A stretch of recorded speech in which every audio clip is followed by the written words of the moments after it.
সকাল বন্ধুরা। তো আজকে মকর সংক্রান্তি, পৌষ সংক্রান্তি। তার জন্য সবাইকে অনেক অনেক শুভেচ্ছা জানিয়ে আজকের ব্লগটা আমি এখান থেকে শুরু করলাম। তো প্রচণ্ড ঠান্ডা আর আমি এখন রয়েছি ঠাকুর ঘরে। তো এইভাবেই আমি পুজোটা কমপ্লিট করলাম। তো তোমাদের সাথে আমি দেখিয়ে দিচ্ছি। পুজো করার সময় তোমাদের সাথে ভিডিওটা শেয়ার করতে পারিনি, তো আমি এখন দেখিয়ে দিচ্ছি আমার পুজো করাটা হয়ে গেছে। তো প্রথমে আলপনা দিয়ে এই যে দেখো ঠাকুরকে ভোগ নিবেদন করেছি। আর এইখানে রয়েছে লাল আলু, শাক আলু, তিলের খাজা, 2 রকমের, একটা গুড়ের একটা চিনির, কমলা লেবু, খই, মুরকি, এগুলো দিয়ে ঠাকুরকে ভোগ নিবেদন করেছি। আর এই যে আমার ভোলে বাবা, কারণ এখন ফুলের খুব অভাব, সেই জন্য সেই রকম আর ফুল নেই। তো ভোলেনাথকে দুধ গঙ্গা জল দিয়ে স্নান করিয়ে মাথায় আমি একটু কালো তিল দিয়েছি। আর এইখানে আমার লক্ষ্মী ঠাকুর রয়েছে। তো এই যে দেখো, আর আমি এই যে ফুলগুলো দেখছো, এই যে লাল রক্তগাঁদা, সেগুলো কিন্তু আমার সব ছাদের ফুল, কেননা আমি বাজারের ফুল বেশি ব্যবহার করি না, আমার জানি ভালো লাগে না। যদিও বা সবাই বাজার থেকে ফুল নিয়েই ব্যবহার করে, কিন্তু আমি বাজার থেকে ফুল সেরকম নিয়েই না। আর এইখানে দেখো, এইখানে দিয়েছি আমি দই, চিড়ে আর কলা, কারণ আজকে আমরা এটা খেয়েই থাকবো। তো বাকিটা তোমাদের সাথে সমস্তটাই শেয়ার করব। তো চলো দেখতে থাকো, সঙ্গে থাকো। ওয়েদার কত খারাপ দেখেছো বন্ধুরা, সারাদিন রৌদ্র নেই আর কুয়াশায় ঢাকা। আর সংক্রান্তি বলে এতগুলো কাপড়ও কেচেছি, একটা কাপড়ও শুকায় না, তার মধ্যে ঠান্ডা, তার উপরে আজকে সংক্রান্তির পুজো। আর দেখো কত জোরে জোরে হাওয়া বইছে। এই ওয়েদার অনেক দিন পরে পড়লো। তো আমি ছাদে ছিলাম, তো দেখো কতগুলো কাপড় আমি কেচে ফেলেছি, আর কিচ্ছু শুকায়নি, ওই শুধু বিছানার চাদর এইটাই শুধু শুকিয়েছে, তা বাদে কিন্তু সব কাঁচা। আর এই যে দেখো, মেয়ে স্নান করেছে আর ওর ঠান্ডা লেগেছে, তাই জন্য ওর মন খারাপ। তো দেখো চারিদিকে কুয়াশা আর হাওয়া, তার মধ্যে এই পুজো পাঠ। তো চলো নিচে যাই আর বাদ বাকিগুলো তোমাদের সাথে শেয়ার করি। তো নিচে এসেছি, আর এই যে দেখো মেয়েকে আমি তিলের খাজা দিচ্ছি, কেননা আমাদেরকে এগুলো হাতে দিতে হয় 3 বার বলে, তিলে তিলে শোধ দিবি, তিলে তিলে শোধ দিবি, তিলে তিলে শোধ দিবি, এই বলে মেয়েকে আমি তিল খাজা দিয়ে দিলাম। আর একটু আমি চা বসিয়েছি, চাটা খেয়ে নেব। তো এইবার চলে এসেছি বাইরে রান্না করার জন্য, কেননা আজকে উনুনেই কিন্তু রান্না করতে হয়, তার জন্য কড়াইয়ে মাটি লাগিয়ে দিয়েছি, আর শাশুড়ি উনুনটা ধরিয়ে রেখেছিল। আর এই যে দেখো মেয়ে কান্না করছে, কেননা ওর চোখে ধোঁয়া লাগছে, সেই জন্য বলছে গ্যাসে রান্না করো। তো আজকে প্রথমেই হবে মিষ্টি আলু সিদ্ধ, যেটাকে রাঙালু বলে। তো রাঙালুটা সেদ্ধ করে নেব, তার জন্য কড়াইয়ে জল দিয়ে দিয়েছি, আর উনুনটা খুব ভালোভাবে কিন্তু জ্বলছে। আর যেহেতু ঠান্ডা, সেহেতু উনুনে রান্না করতে খুব ভালোই লাগছে। আর এই যে দেখো, এই রাঙালুগুলো একদম কিন্তু টাটকা রাঙালু, সদ্য মাটি থেকে তুলে নিয়ে আসা হয়েছে। সেটা তোমাদেরকে দেখাতে পারিনি, কেননা শাশুড়ি মা গিয়েছিল রাঙালু আনতে। তো আলুগুলোকে আমি ধুয়ে এইভাবে জলের মধ্যে দিয়ে দিচ্ছিলাম। এই রাঙালু সেদ্ধটা কিন্তু আমাদের প্রথম করতে হয় পৌষ সংক্রান্তির দিনে। তো এই যে দেখো আমার রাঙা আলুগুলো সেদ্ধ হয়ে গেছে, আর জলটা কতখানি লাল হয়েছে, খুব ভালো লাগছিল জলটা। তো শাশুড়ি মা বললো জলটা ফেলে দে, রাখবি না একদম। তো আমি তুলে নিচ্ছি, আর দেখো আমি হাত দিয়েই তুলছি, কিন্তু আমার কিছুই মনে হচ্ছে না, কেননা এতটাই ঠান্ডা, হাত পুরো জমে যাচ্ছে।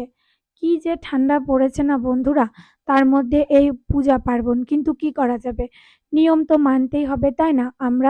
অনেকে তো আজকের দিনে গঙ্গা স্নান করে, কত কিছু করে, তো আমরা তো আর সেইগুলো আর করতে পারছি না। তো বাড়িতেই যেটুকুটা নিয়ম মানতে হয় সেটুকুটাই নিয়ম করব। তো শাশুড়ি এইদিকে চালের আটাটাকে মেখে নিচ্ছে, কেননা এরপরেই আমাদের দ্বিতীয় পর্ব শুরু হয়ে যাবে, আর সেটা হচ্ছে চিতই পিঠা বা আশকা পিঠা, যেটা বলে থাকি আমরা। তো অনেকেই চিতই পিঠা বলো, তো আমরা আশকা পিঠাও বলি, আবার চিতই পিঠাও বলি। আর এই সংক্রান্তির দিনে চিতই পিঠাটাই কিন্তু আমাদের মেন, মিষ্টি আলু আর চিতই পিঠাটাই আমাদের মেন। তো সেই জন্যই আমরা চিতই পিঠাটা বানাবো। তো দেখো এই যে গোলাটা তৈরি হয়ে গেছে। আর এইবার কড়াইয়ের মধ্যে এই যে দেখো মাটির সরা বসিয়ে দিয়েছি, মাটির সরাটা গরম হয়ে গেছে।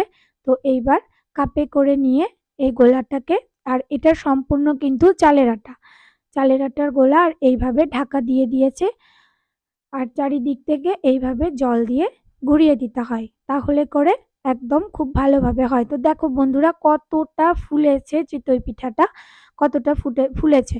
আমার তর্স হয়েছিল না বলে খুলে, খুলে দেখছিলাম। তো শাশুড়ি আবার বলছিল, "বারবার দেখিস না নইলে ফুলবে না।" আর এই যে দেখো কতটা ইজিলি উঠে গেল। তো চিতই পিঠা বানানো একদম রেডি। তো তারপরেও আবার শাশুড়ি মাকে বললাম যে, "আপনি একটু করেন।" আর মেয়েও এখানে বসে আছে যেহেতু ঠান্ডা লাগছে। আর এই যে দেখো এখনো কিন্তু রৌদ্রের দেখা নেই। আজকে আর রৌদ্র উঠবে না। আর এই যে আমাদের কাঁঠাল গাছে একটাও কাঁঠাল ধরেনি এখনো পর্যন্ত। সেগুলো নিয়েই গল্প করছিলাম। আর কীর্তন হচ্ছিল তো ওইজন্য ভয়েসটাকে আমার মিউট করতে হয়েছিল। তো একটা, একটা করে চিতই পিঠা ভাজা হলো। আর এইভাবে অনেক দেরিও হয়। তো যাই হোক সময় নিয়ে করা হচ্ছিল। তো দেখো চিতই পিঠা, এই যে চিতই পিঠাগুলো একদম রেডি হয়ে গেছে। তো কেমন হয়েছে বন্ধুরা চিতই পিঠাগুলো অবশ্যই কিন্তু কমেন্ট করে জানাবে। তো এই যে দেখো এই হচ্ছে চিতই পিঠা। আর এই যে দুধের মধ্যে সিদ্ধ করে নিয়েছি। এটা আমি ঘরে নিয়ে এসে গ্যাসে করলাম, কারণ অনেকগুলো রান্না তো শাশুড়ি আর একা একা সামলাতে পারছিল না। ছোট দিনের বেলা আর রৌদ্র উঠেনি। তো ওই জন্য বললাম যে দেন আমি চিতই পিঠাগুলো ভেতরে সিদ্ধ করে নিচ্ছি। তো আমি চিতই পিঠাটা নিয়ে এসে ঘরে সিদ্ধ করে নিয়েছি। আর এটা কিন্তু আমি একদম খেজুরের গুড় দিয়ে চিতই পিঠাটা করেছি।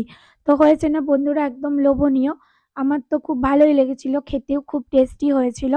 তো তোমাদেরকে কেমন লাগলো অবশ্যই কিন্তু কমেন্ট করে জানাবে। আর কারা কিভাবে চিতই পিঠা করো যদি আমার ভুল হয়ে থাকে তো প্লিজ আমাকে কমেন্টে এসে জানিও। তো চিতই পিঠাটা আমার রেডি হয়ে গেছে। আর এইবার এইখানে উনুনে তেল গরম করেছে আর আবার এখানে গোলা রেডি হয়ে গেছে আর তেল গরম করা হয়ে গেছে। প্রচন্ড ঠান্ডা লেগেছে কদিন ধরে যা ওয়েদার যাচ্ছে। তো যাই হোক আজকে ভিডিওটাতে ভয়েস দিতেও আমার খুব অসুবিধাই হচ্ছিল। তো এই যে দেখো এবার পুয়া ভেজে নেবে। তো তার জন্য তেল গরম হয়ে গেছে আর গোলাটা দেওয়া হয়ে গেল। তো এই যে দেখো পুয়াটাও খুব সুন্দরভাবে ফুলেছে। তো এই যে দেখো পুয়াটাও একদম ফুলে উঠেছে। এতটাই ফুলেছে আমার তো খুব ভালো লাগছিল। ওই জন্যই বলেছিলাম যে প্রথমটা আমি করি। তো একটু নাড়িয়ে নিচ্ছিলাম। আর এই যে দেখো এতটাই ফুলেছে যে উল্টানোও যাচ্ছিল না। উল্টাচ্ছিলাম আর এই যে দেখো উল্টানোও যাচ্ছিল না। বারবার এক কাত হয়ে যাচ্ছিল। তো এই যে তুলে নিলাম পুয়াটাকে। আর ভাবছিলাম যে আরেকটু লাল করব কিন্তু কিছুতেই উল্টানো যাচ্ছিল না। এই যে দেখো একদম পুরো মানে বলের মতো হয়ে গেছে পুয়াটা।